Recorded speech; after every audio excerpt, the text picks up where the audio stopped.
Зайсці ў кожны дом і нагадаць правілы бяспечных паводзін у побыце. Ратаўнікі распачалі прафілактычныя рэйды ў рамках акцыі МНС «Дом без пажару». Гэта звязана з ростам колькасці ўзгаранняў і загінуўшых у агні людзей. Каб папярэдзіць трагедыі, трэба праверыць супрацьпажарны стан жылых дамоў і пагаварыць з людзьмі пра бяспеку. Як зімуюць жыхары Віцебскага раёна, даведаўся наш корэспандэнт Сергей Іскол.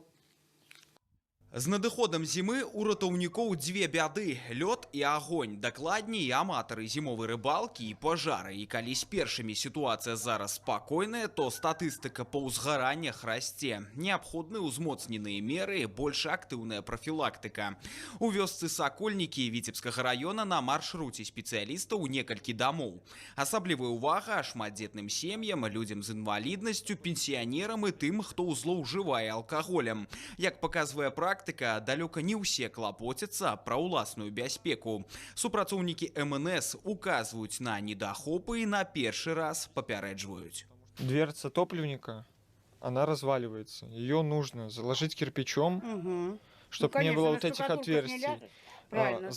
Замазать все как положено. Также у вас, я так понимаю, сушатся вещи на печке и дрова. Так не должно быть. Вам сутки срока на устранение вот этого вот нарушения. Хорошо, да. Вы должны понимать, что это ваша безопасность. Па статыстыцы да трагедыі прыводзяць парушэнні правілаў эксплуатацыі печнога ацяплення, неасцярожнае абыходжанне за агнём і шкодныя звычкі.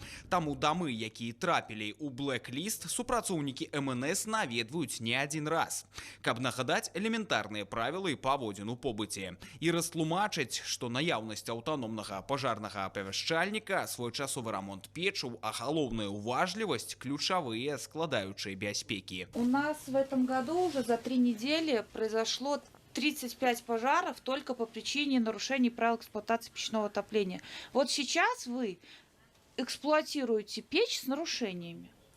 Понятно, мы сами знаем все об этом. Ну, вы знаете, но вы должны привести ее в соответствие. С пачатку года у Віцебскай вобласці здарылася амаль 90 пажараў. Гэта ўдвая больш, чым за аналагічны перыяд мінулага года. Узрасла і колькасць загінуўшых. Каб стабілізаваць сітуацыю, ратаўнікі распачалі маштабную прафілактычную акцыю. Специальное профилактическое мероприятие «Дом без пожара» с 21 по 26 января проходит в 3 регионах Витебской области. К сожалению, нарушения встречаются, и они есть практически в каждом доме. Где-то притопочный лист неустановленного размера, где-то уже наблюдаются сквозные трещины в печном отоплении. Такие рейды, они важны для самих граждан, чтобы их немножко простимулировать для выполнения и устранения тех недостатков, которые они сами же видят, но почему-то откладывают их устранение. Такими общими усилиями, в принципе, мы стабилизируем ситуацию с пожарами и гибелью людей от них в Витебской области. Комплексную прафілактычную работу супрацоўнікі МНС працягнуць і пасля завяршэння акцыі, каб жыхары паўночнага рэгіёна перазімавалі камфортна і бяспечна, незалежна ад цыклонаў і іншых капрызаў надвор'я. Сергей Іскол, Станіслаў Дудзін, навіны, Віцебскі раён.